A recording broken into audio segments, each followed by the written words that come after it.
دوستو آج سال کا آخری دن ہے اور سال کے آخری دن پر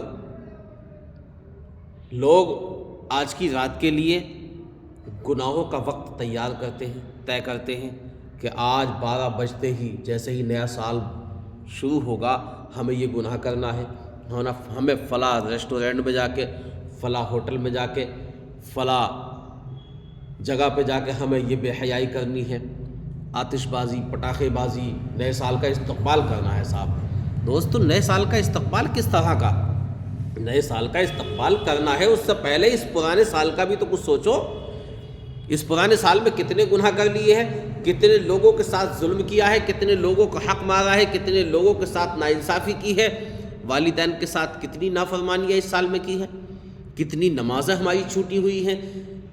جو سال پورا ہو رہا ہے، اس پورے سال میں ہم نے کتنے گناہ کیے ہیں، کتنے لوگوں کے ساتھ ظلم کیا ہے، کبھی اس کا حساب بھی تو لگاؤ۔ دوستو، رب تبارک و تعالیٰ میدان قیامت میں ذرے ذرے کا حساب لے گا، اس سے پہلے خود حساب کر لو۔ خدا کو حساب دینے سے پہلے خود بھی تو حساب لگاؤ، میں نے کتنے گناہ کیے ہیں۔ ان گناہوں کو اگر رب نے معاف نہ کیا تو کیا بنے گا؟ آج کی رات ہی کم از کم خدا سے توبہ کر لو کہ اے میرے رب، یہ سال جو آخری دن ہے اس کا، یہ سال گزر رہا ہے، اے میرے رب اس سال میں تجھ سے آخری دن میں تیری رحمت کا طلبگار ہوں۔ میرے رب، مجھ سے جو بھی کچھ تیری بندگی ہوئی میں نے کی، اے میرے رب جو مجھ سے گناہ ہوئے ہیں اپنے حبیب کے صدقے میں معاف فرما۔ حالانکہ یہ سال مسلموں کا نہیں، عیسائیوں کا نیا سال ہے۔ مسلموں کا تو نیا سال محرم الحرام کی 1 تاریخ سے شروع ہوتا ہے، لیکن اگر آپ منا بھی رہے ہیں تو اس میں کم از کم یہ تو دیکھیں کہ اس سال میں جو ہم نے گناہ کیے ہیں، جو سال جا رہا ہے اس کی طرف بھی دھیان کریں، کیونکہ ہماری زندگی سے 1 سال کم ہو چکا ہے۔ ہماری زندگی کی جو دیوار ہے اس سے 1 اینٹ اور کھسک گئی ہے، اور لوگ کہہ رہے ہیں کہ نیا سال مبارک ہو۔ دوستو، وقت ہے اپنے حال زار پہ غور کریں، اپنی خامیوں پہ غور کریں، اپنے سال بھر کے کیے ہوئے کارناموں کا حساب لگائیں۔ اس سال میں ہم نے کتنے نقصانات کیے ہیں، کتنی سنتوں کو چھوڑ دیا ہے، کتنے فرضوں کو چھوڑ دیا ہے، کتنے لوگوں پر ظلم کیا ہے، کتنی سنتیں چھوڑی ہیں، کتنی نمازیں چھوڑی ہیں، رب تبارک و تعالیٰ کی کتنی نافرمانیاں کی ہیں۔ ان کا حساب لگانا ضروری ہے۔ لیکن دوستو، آج کی رات تو بے حیائی میں گزر جاتی ہے۔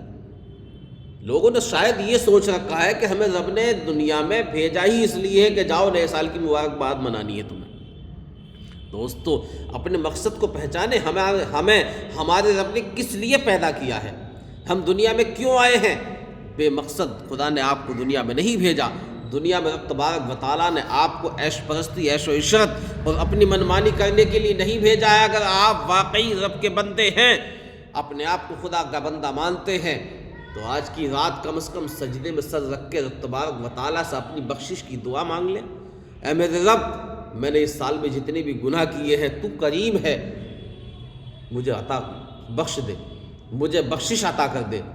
برادران ملت اسلامیہ، رب کی بارگاہ میں سر کو رکھیں سجدے میں، اور رب کی بارگاہ میں گڑ گڑائیں اور کہیں اے میرے رب، میں گناہ گار ہوں، بدکار ہوں، جیسا بھی ہوں، اے میرے رب تو مجھے معاف فرما دے، اس سال کے کیے ہوئے گناہوں کو بخش دے، اور آئندہ مجھے گناہوں سے باز رہنے کی توفیق عطا فرما۔ رب کی بارگاہ میں التجا کریں کہ اے میرے رب، بد سہی، چور سہی، مجرم و ناکارہ سہی، بد سہی، چور سہی، مجرم و ناکارہ سہی، ہے مگر کچھ بھی، سہی ہے تو کریمہ تیرا۔